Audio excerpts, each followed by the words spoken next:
let's talk a little bit about Nashville traffic, Keith. Okay.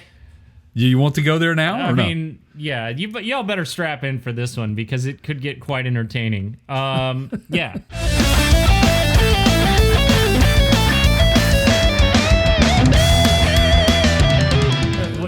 We got a news headline here, I think, right? Yeah, we do. I agree with you. I'm not so sure of the assumption made here, but there is a very large autonomous vehicle test that will be conducted in Nashville, Tennessee, in conjunction with NISSAN, Toyota, GM, TDOT, which is Tennessee Department of Transportation, as well as Vanderbilt University. Yep. Led by Vanderbilt, or I guess conducted by Vanderbilt. Correct. So it's all autonomous. You know how we feel about autonomy. And we're not there yet. Yeah, man, are we not ready for this? This is such a bad idea. Not to mention, and if you're not from the Nashville area, you don't live here, you're not going to know what this means, but they're going to do this on I-24. Oh, man, that's like... Which is already... Jay, when you and I worked together some 2 decades ago now, I-24 was a mess, and that was before all the people that now have moved to Nashville live here. And so... and they were... It was always under construction then. It's even messier now. I just don't see how... okay. So, and let me add to this that the test window is 5 a.m. to 10:30 a.m. So we're going to get morning rush hour traffic in this. Right. So that means that those of you that might be taking this stretch into work, be prepared. I will guarantee you there will be some snafus. So 100 autonomous vehicles on a 4-mile stretch of I-24. They're going to include the Nissan Rogue, the Toyota RAV4, the Cadillac XT5, and probably others. And those are all fully autonomous equipped. They've got lots and lots of cameras to record every second of detail. Now, on the one hand, I say good because there is no better jackassery on the road than I-24 in Nashville during morning rush hour. And it is off the... I can always tell when I'm home, Jay. You know how? How's come home, and the minute that I get in the outskirts of the city, it's like being back in a NASCAR race. Oh. You got people drafting, you got people slipping in, squeezing in, inches from my bumper. I mean, it's... I am telling you, if there's one thing about Nashville that I do not miss, that is it. And as you well know, I commuted in every day. Yep. And it was an you want to talk about being able to navigate. I think that my skills as a driver in Nashville, just trying to get to and from the office every day, gave me the skills to be able to navigate through the SEMA show or any other trade show quickly, going from point A to point B. Those skills. You have to be very aware. Am I right? Absolutely. Extremely aware. Absolutely. And there's lots of wrecks. There's always crashes. Tons. There's always traffic is an issue in part because of a lot of the stupidity. So they're talking about a situation here where we have 300 4K camera sensors on poles that are 600 feet apart in that 4-mile stretch. Crazy. That's crazy, man. So they're going to get lots of data. But back to my previous point, I just feel like, it's right out of that movie Terminator. We're bringing on the apocalypse, right? Like, this is not great. So we're going to have data of bad situations that the autonomous stuff may or may not be able to deal with. And the infrastructure was never built for autonomous driving. And so from the ground up, the biggest issue that we have is there isn't consistency. Not all paints are the same color on the stripes.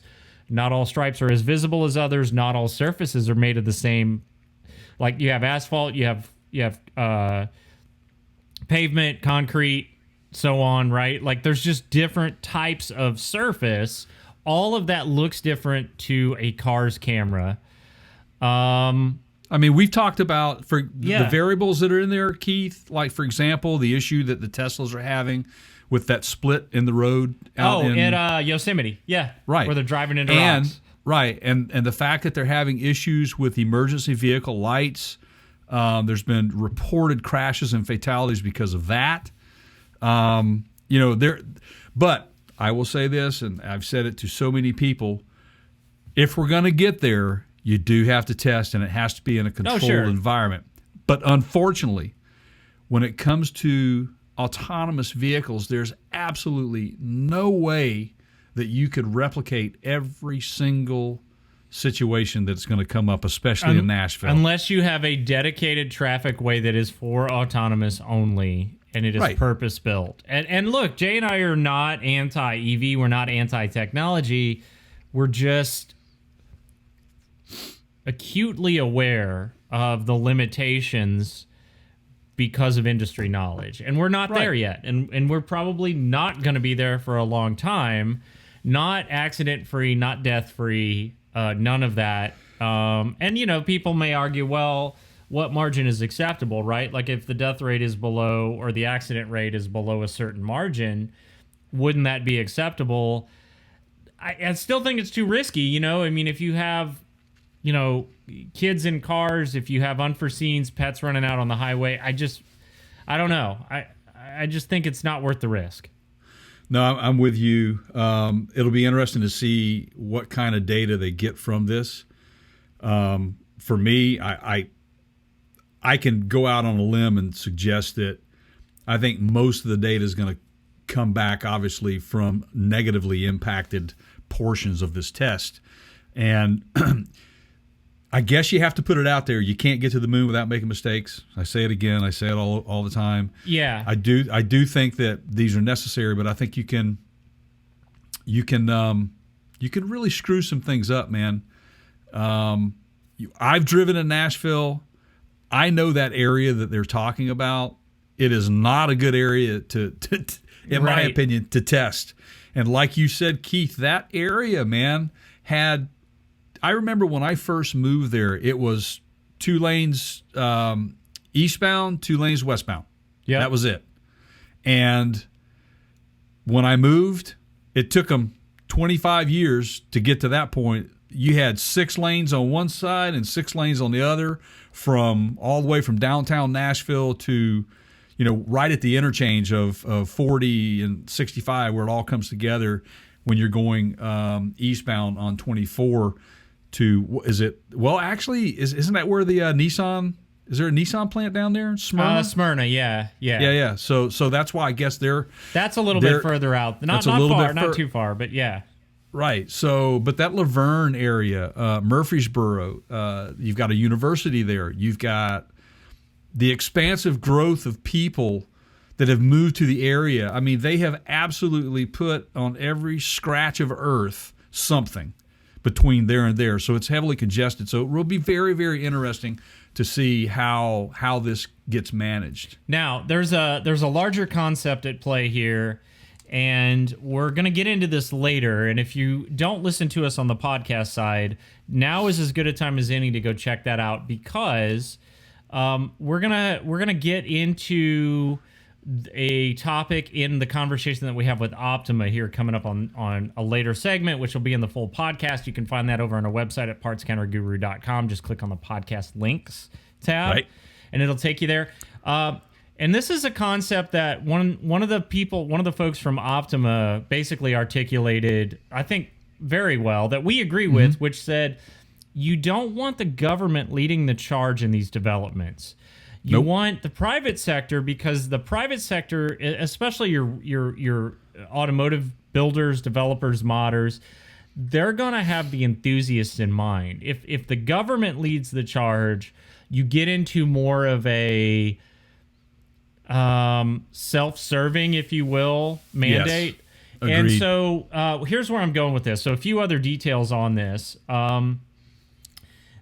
This corridor is going to basically be taking video over a fiber optic network, running it through algorithms that process positions at over 30 measurements per second. It's got 3D imaging.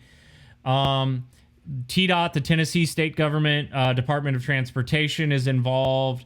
The first test groups are the U.S. Department of Energy and National Science Foundation.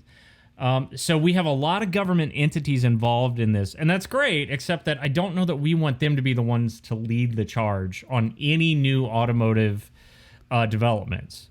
Right. So, yeah, go ahead, Jay. I was just going to say this. It brings back a memory of a video that we previously did. You can go check it out over youtube.com/parts counter gurus. Was with the intern for Nissan. Yeah. That was literally putting himself in the middle of traffic for real-time information. But there was a human involved in this thing. Right. So I am sure, certainly, if they're going to be doing this in live traffic, real-time traffic, there better be people behind the wheel to take over just in case. There better be. Oh, I'm sure there will be, but where do you draw that line? Like, when you're 5 feet from the vehicle doing 30 miles an hour, when you're past the point of braking to safely stop, there's a lot of, I guess, nuances to the whole test platform that I would hope they've ironed out, right? You hope so, yeah. But wow, it's just we'll see.